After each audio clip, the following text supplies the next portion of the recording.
Hey everybody, DDB Model Cars YouTube. So, um, I figured just do a little bit of a chat with y'all, let you know kind of what's going on, what's going to be going on, and so I was hoping to get some painting and some stuff done for future kits because I got the two Chevelles left, the 70 and the 67, but they're almost done, and then I don't have anything set up to go. And the weather has been dookie here. We had finally got warm at the end of the week and this weekend, but it was so windy, and I have to paint outside, and it was just going to be a nightmare to try to get anything to where I could start with a new one. So once I get those two done, uh, things might be a little bit slow. I don't know. Try to get something painted and going. I do have a group build that I'm wanting to participate in that starts next month.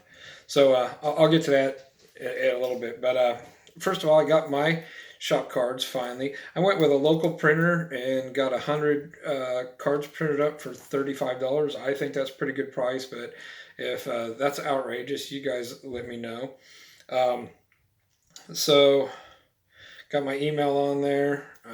It's troll poopy, I know, at yahoo.com. And so if you want one, send me an email and give me your address and I'll send one out. Everybody that sent me a shop card, I wrote down your emails with your shop card so that way I can get you guys ones out first. Um, Speaking of shop cards, I got three new ones in. Got time machine scale models. So Rob sent me this one. Um, he's in the USACC and the Fat Fenders, Fins, and Chrome. I'm not sure what he's doing for that one. Um, but he's got an update video for both those. I think the one is just an announcement video, but he's got great stuff on his channel. So check out Rob's channel if you haven't, and see what he's doing for that group build. I'd really like to be in on it myself, but I've checked out. I got three or four hobby shops websites that I check out, and I can't get a hold of a kit, and I'm not going to go on one of the auction sites and pay through the nose for it because everybody knows that all the YouTubers are wanting to build these kits, so they're ridiculous price. I'm not paying that. But the hobby shops, nice thing about them is they've all got what the price they're supposed to be. They're not raising them up for demand. So that's pretty good. But getting a hold of them's a whole new thing. So, but yeah, check out Rob at Time Machine Scale Models. Um, Adam from Sodak Model Cars sent me one. He's doing the cancer awareness group build right now. He's doing boats. He's actually going to build a boat for it. So that'll be interesting. I don't think I've ever watched anybody do a uh, what do you want to call it? Not commercial, a private boat, recreational boat video. All the boats I've ever seen have always been like military ones. So that'll be interesting. That'll be something pretty cool. So check his out. He's got a great channel. With my Rambler build, he actually sent me an email that had the I don't know if it was the original kit, but definitely an early kit. Had a 3-in-1 of that Ford Rambler and really cool stuff for it. If get a hold of it, it would be a great kit, much better than that Coca-Cola one, because a lot of the after or a lot of those extra parts I had, which like two of them went to the topper, but they only give you half the topper in the Coke kit. So if you had the original one, you could actually put a topper on it. It was a pretty sweet looking one, and a lot of, I mean, you could really dress that car up pretty good, and it would have been pretty neat. But like I said, it looks like a very old kit, probably expensive if you could find it. Um, but yeah, he's got good content. I also got the sticker from him, and I know where I'm going to put the. Uh, but and then the third one is J Hart Model Works. Um, he just did an unboxing of an Audi R8, if I remember right. But before that, he did a Resto Mod 69 Nova by Revell. But he got an aftermarket kit from some European country, if I remember correct. I went and looked at their website, and they have some pretty cool kits. ones I'd like to get. And I'd really like to get that Nova resto mod one, but man, it's expensive. And but definitely check out his video on that Nova. He's actually got several of them, but he just did the finale one just real recently, and man, that thing turned out just absolutely beautiful. So check that out. Very jealous of these guys' ability. So that's it for it. Updates. The 70 Chevelle SS is... These kits are... I keep saying they're mostly done. I've been dragging my feet. Got family things going on. Everybody was sick this past week except for me, which, is great for me, but sucks for everybody else. And they went to a wedding a weekend ago, and they all came back with a really nasty cough. And my wife, actually, the last 2 days has gotten worse, I think. So she's made an appointment to see what's going on with her.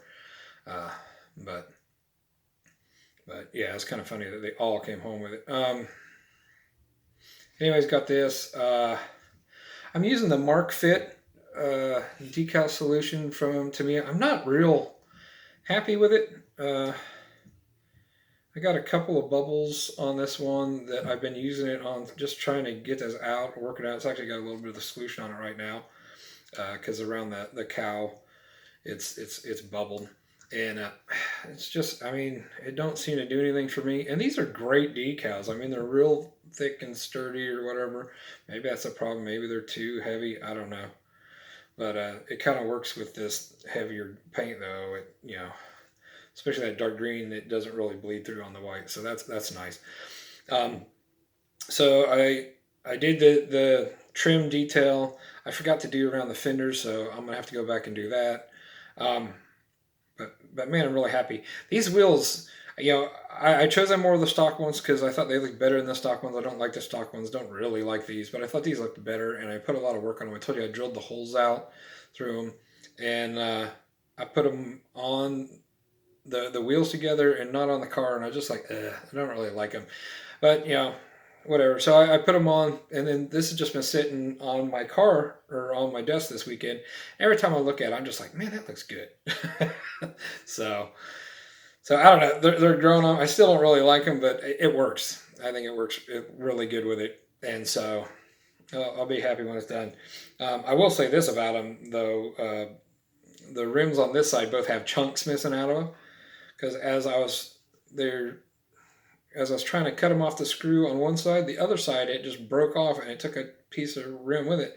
I was being really delicate, so that didn't make me happy, but I was like, you know what, I'm going to put it on the back side, and it'll be what it is, instead of changing out wheels. So I plan on getting this kit, doing it again anyways.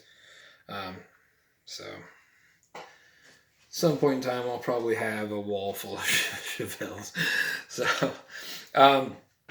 So then I have the 67. This one I do have all the trim work done on it. I was really happy with it.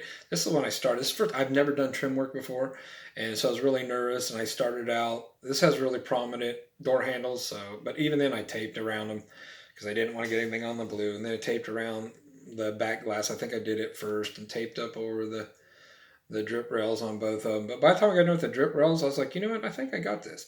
And then I did the rest of it basically freehand, and then did the other one and knocked them out. And it's just one of those things. I think you see some of these guys, and I've even made comments on some of your guys' videos like, man, I wish I had the steady hand to be able to do that. I'm like, but I just don't. But hundreds of thousands of models, so that's all it takes. But just doing these two, I already feel so much better about doing it. So a lot of the stuff is, once you've done it, you just feel better about it. So this heavy Chevy kit is it was one of my unicorn kits. It's one of the first model kits I really fell in love with. This is actually my parts box from all the models I did as a kid. So this is one I did as a kid, and I actually have the hoods for the heavy Chevy in here, both of them, the stock and the aftermarket one. And I still had the decals. I didn't realize it. So I told you guys that I have a 3-car kit kit. I don't know how to call it. It's got the Pro Street 67 in it, Chevelle, and the Pro Street 66 Nova. I'm pointing at the model on my shelf. So, anyways, and then I think a 67 Impala street machine, not a Pro Street.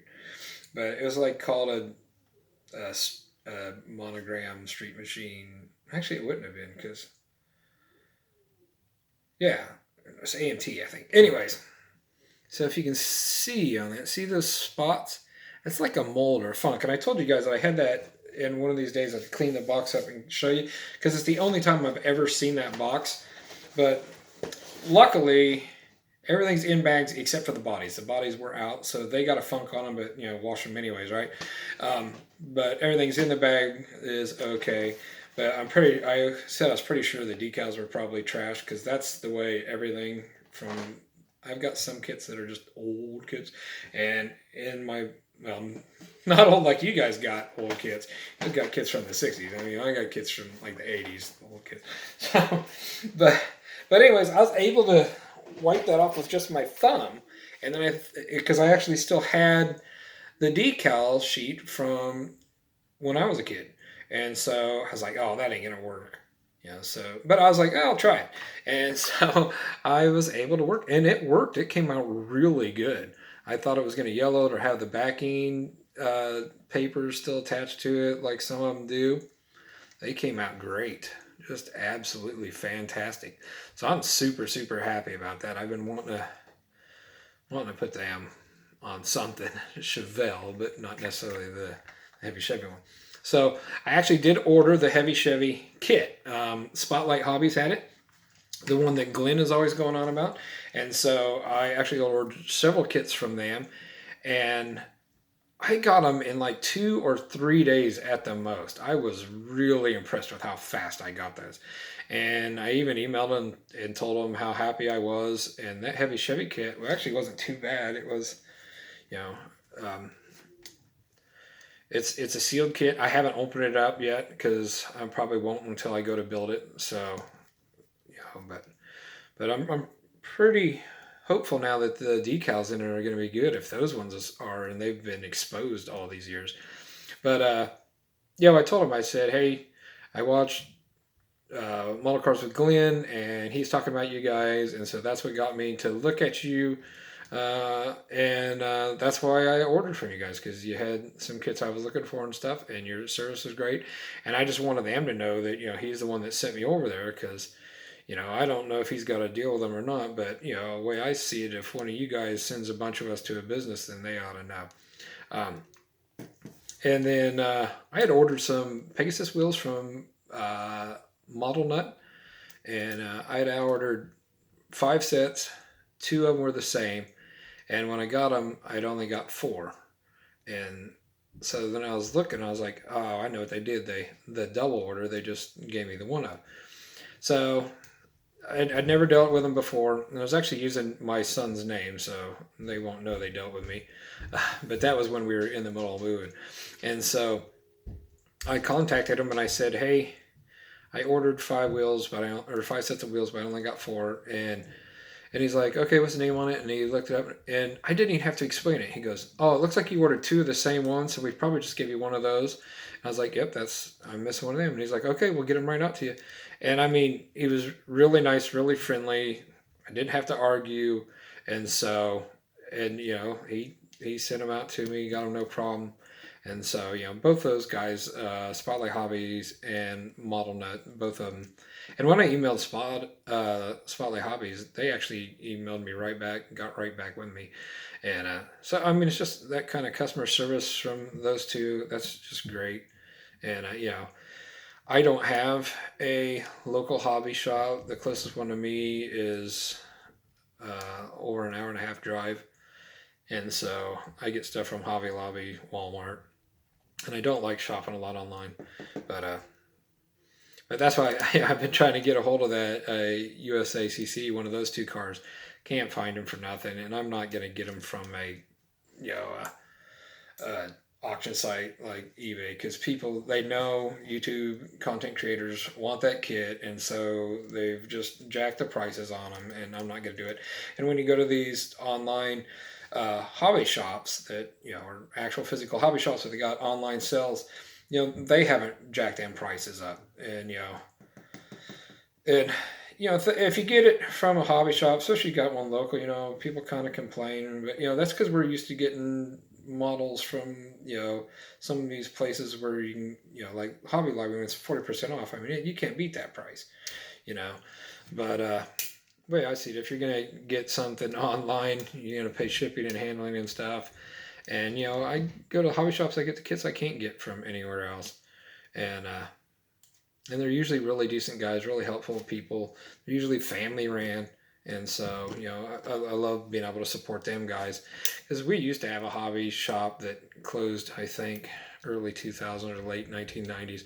And it was awesome. And I love talking to them people. They're always, knowledgeable and all that. But they retired and had nobody interested in taking over the shop. And so they closed it down. So be thankful if you got a hobby shop or two or three, some of you guys around you. I mean, that's just awesome, amazing stuff. So,